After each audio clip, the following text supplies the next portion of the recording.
Hello judicial service aspirants, judicial dream की concept class में आपका वेलकम है। आज हम हिंदू सक्सेशन एक्ट 1956 पढ़ेंगे। इसमें हम पार्टीशन का टॉपिक पढ़ेंगे। पार्टीशन के टॉपिक को हम दो वीडियोस में डिस्कस करेंगे। आज पार्टीशन के टॉपिक पर हमारी पार्ट 1 की वीडियो है। आज हम पार्टीशन के टॉपिक पर 3 टॉपिक्स को डिस्कस करेंगे, जो कि है what is partition, second who can seek partition, third who can seek a share in partition. सबसे पहले हम व्हाट इज़ पार्टीशन, पार्टीशन क्या होता है इसका मतलब देखते हैं। पार्टीशन का मतलब है टू डिवाइड इनटू पार्ट्स, हिस्सों में बांटना, यानी कि जिसे हम हिंदी में बंटवारा भी बोलते हैं। जब हम मिताक्षर लॉ की बात करते हैं, मिताक्षर लॉ में पार्टीशन के 2 टाइप्स हैं, डे ज्यूरे और डी फैक्टो। डे ज्यूरे का मतलब है जहाँ एक इंडिविजुअल की खाली इंटेंशन है, डिज़ायर है कि वो अब अपनी प्रॉपर्टी अलग से एंजॉय करना चाहता है, अपना स्टेटस सवेयर करना चाहता है, जो जॉइंट स्टेटस उसका अपने कोपार्टनर्स के साथ है।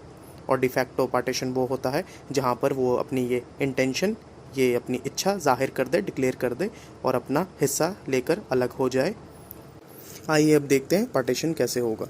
सपोज़ एक प्रॉपर्टी है और ये प्रॉपर्टी एफ है, एक फादर जिनके 2 बच्चे हैं एस और S1।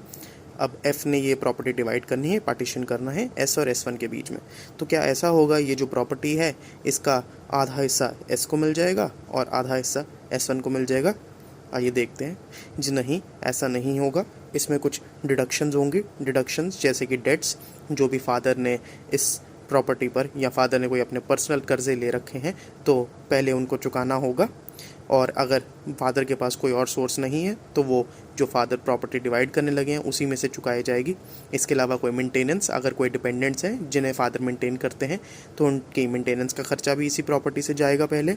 कोई मैरिजेस के एक्सपेंसेस होंगे डॉटर की तो वो भी यहीं से जाएगा। और कोई सेरेमनीज़ जैसे मदर की फ्यूनरल, कोई सीक्रेट थ्रेड सेरेमनीज़, कोई भी ऐसी सेरेमनीज़ हैं जो पायस हैं हिंदू लॉ में, तो उनके लिए जो एक्सपेंसेस का खर्चा होगा उन्हें भी डिडक्ट किया जाएगा।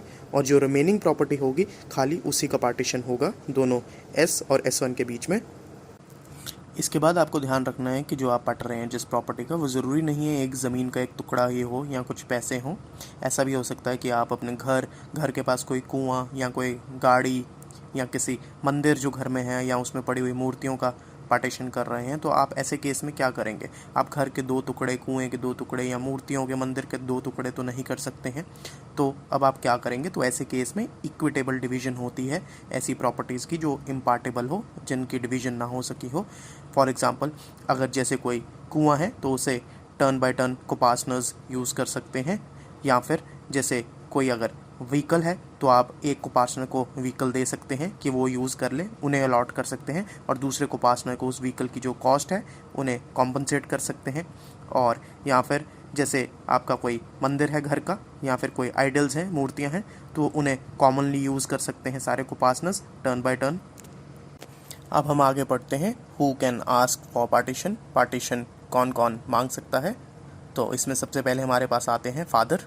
फादर ना सिर्फ केवल पार्टीशन मांग सकते हैं अपने बच्चों से, लेकिन वो पार्टीशन इन्फोर्स भी कर सकते हैं अपने बच्चों पे। यानी कि बच्चे पार्टीशन नहीं मांग रहे पर फादर की प्रॉपर्टी का बंटवारा बच्चों के साथ सकते हैं और भी हिस्से अलग अलग डिवाइड करके उन्हें दे सकते हैं। इसके अलावा सन, ग्रैंडसन एंड ग्रेट ग्रैंडसन, यानी कि बेटा, पोता और परपोता, तो ये भी अपना शेयर मांग सकते हैं अपने फादर, ग्रैंडफादर या ग्रेट ग्रैंडफादर से। ये सिर्फ अपना ही शेयर मांग सकते हैं, पर ये बाकी को पार्टनर्स जिनका मन नहीं है अभी पार्टीशन का, उन पर पार्टीशन फोर्स नहीं कर सकते और अपना शेयर लेकर को पार्टनर से अलग हो सकते हैं। वहीं डॉटर्स भी आफ्टर 2005 वो को पार्टनर्स मानी गई हैं बाय बर्थ, तो वो भी पार्टीशन क्लेम कर सकती हैं। वैसे ही अगर कोई पेट में बच्चा है, यानी कि गर्भ में बच्चा है माँ के, और वो जब पार्टीशन हो रहा है तब वो गर्भ में है, तो वो जब वो पैदा हो जाएगा तब वो भी अपना शेयर क्लेम कर सकता है पार्टीशन में। अगर प्रेगनेंसी नोन है, सबको पता है कि गर्भ में बच्चा है, तो पार्टीशन को रोक देना चाहिए। और अगर कोपार्टनर्स पार्टीशन को रोकना नहीं चाहते तो उस बच्चे के लिए उसका शेयर रिज़र्व करना पड़ेगा। लेकिन अगर ये जानते हुए भी कि बच्चा गर्भ में है वो शेयर रिज़र्व नहीं करते, तो बच्चा पैदा होने के बाद पार्टीशन को रीओपन यानी कि दोबारा पार्टीशन करवा सकता है। इसके अलावा अगर कोई फैमिली चाइल्ड अडॉप्ट करती है तो ऐसा चाइल्ड भी पार्टीशन क्लेम कर सकता है। और माइनर्स यहाँ पर जो हम बात कर रहे हैं उसमें कोपासनस भी आएंगे माइनर्स के केस में। यहाँ जो हम कोपासनस की बात कर रहे हैं उसमें दोनों माइनर कोपासनर और मेजर कोपासनर दोनों कॉन्स्टिट्यूट होंगे और दोनों में से कोई भी शेयर मांग सकता है प्रॉपर्टी में। अब हम बात करते हैं who is entitled to a share in partition. जब बंटवारा होता है तो किस किस को हिस्सा मिलेगा। सबसे पहले इसमें वो सभी लोग आएंगे जो पार्टीशन क्लेम कर सकते हैं, जिनका हमने पिछली स्लाइड में जिक्र किया, उन सबको तो हिस्सा मिलेगा। अब उनके अलावा देखते हैं और किसे हिस्सा मिलेगा। यहाँ पर सबसे पहले आती है फादर्स वाइफ। लेट्स सपोज एक प्रॉपर्टी है एफ़ की, उसका बंटवारा हो रहा है एफ़ और उनके बेटे एस के बीच में। तो ये दो हिस्से होंगे इसके, तो 1/2 प्रॉपर्टी आएगी एफ़ और एस को, हाफ हाफ। लेकिन अब फादर की वाइफ जो है वो भी लिविंग है, यानी कि एस की मदर। तो हिंदू लॉ में ये रूल है कि जब मदर जिंदा है तो वो जितना शेयर सन को मिल रहा है उतना ही शेयर उन्हें मिलेगा। तो यहाँ पर एस को शेयर मिलता है 1/2 यानी कि हाफ, तो वैसे ही मदर को भी शेयर मिलेगा 1/2। अब कुछ लोग क्या करते हैं, यहीं पर गड़बड़ करते हैं। उन्हें रूल तो पता है कि जब फादर और सन के बीच में पार्टीशन हो रहा है तो mother will get equal share to that of a son. तो वो क्या करेंगे, फादर और मदर के सन के बीच में पार्टीशन कर देंगे, 1/2 शेयर दोनों को दे देंगे और मदर को भी 1/2 शेयर दे देंगे। बट जबकि इसकी करेक्ट इंटरप्रिटेशन ये नहीं है।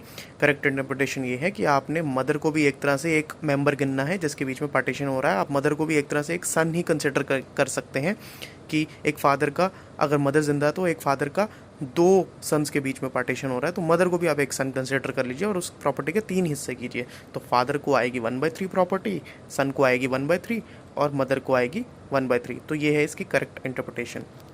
वैसा ही सिमिलर केस है ग्रैंड मदर को जब शेयर मिलता है। लेट्स सपोज एक एफ है फादर और उनके सन हैं एस और उनकी मदर है GM जो कि एस की ग्रैंड मदर है। इन एफ़ के एक और बेटे हैं S1। तो अब जो एफ़ है उनकी डेथ हो चुकी है और अब जो पार्टीशन हो रहा है वो S1 और S के बीच में, यानी कि 2 भाइयों के बीच में हो रहा है।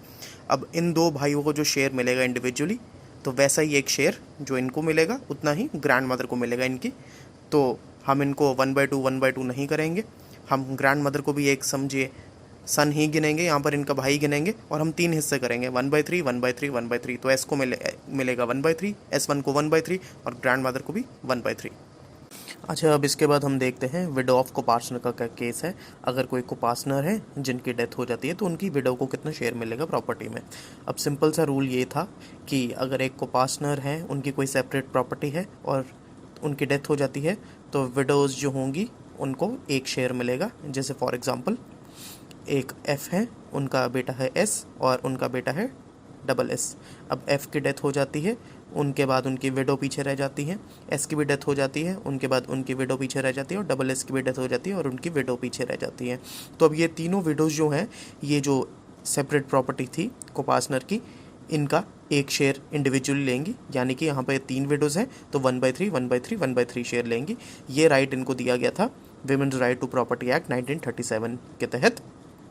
लेकिन अब हमें इस राइट की ज़रूरत नहीं है, क्योंकि अगर किसी को पार्टनर की डेथ होती है और उनकी जो सेपरेट प्रॉपर्टी है उसके बारे में वो विल में कोई जिक्र नहीं करके गए, इंटरस्टेट डेथ हुई है, तो हमारे पास हिंदू सक्सेशन एक्ट 1956 है अब, जो कि इन सभी वीडियोज़ को क्लास 1 एयर में गिनता है। और क्लास 1 एयर वो होते हैं, जैसे हमने आपको कई बार बताया था कि 4 कैटेगरीज़ के लोग होते हैं जब कोई बिना वसीयत बनाए डेथ होती है किसी की। तो जो पहली कैटेगरी में लोग होते हैं, अगर वो मौजूद हैं तो सिर्फ पहली कैटेगरी वाले लोगों को प्रॉपर्टी मिलेगी। तो ये जो तीनों विडोज़ हैं, तीनों टाइप की विडोज़, बेटे की विडो, खुद की विडो और बेटे की विडो, ये क्लास 1 एयर में आती हैं। तो इनको वहाँ ऑटोमेटिकली प्रॉपर्टी मिल जाएगी, तो इनको इंडिविजुअली ऐसे पार्टीशन करके शेयर लेने की कोई ज़रूरत नहीं है। ये था आज का आपका लेक्चर पार्टीशन पर। कल हम आपको मोड्स ऑफ पार्टीशन और रीयूनियन और डॉक्ट्रिन ऑफ रिलेशन बैक, जो कि पार्टीशन के पार्ट 2 की वीडियो है, वो बताएंगे। अगर आपको पार्टीशन के इस टॉपिक पर कोई भी मॉडल आंसर PDF चाहिए तो आप हमारा WhatsApp group, Telegram channel join कर सकते हैं।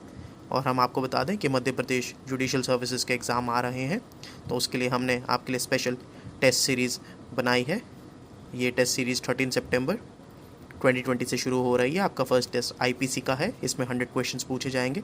तो आप वीडियो के डिस्क्रिप्शन में लिंक दिया है ब्रोशर का, ब्रोशर को रीड कीजिए पहले और सारे स्टेप्स फॉलो करके रजिस्टर करवाइए जल्दी। अगर आपको वीडियो पसंद आई तो चैनल को सब्सक्राइब कीजिए, वीडियो को लाइक एंड शेयर कीजिए।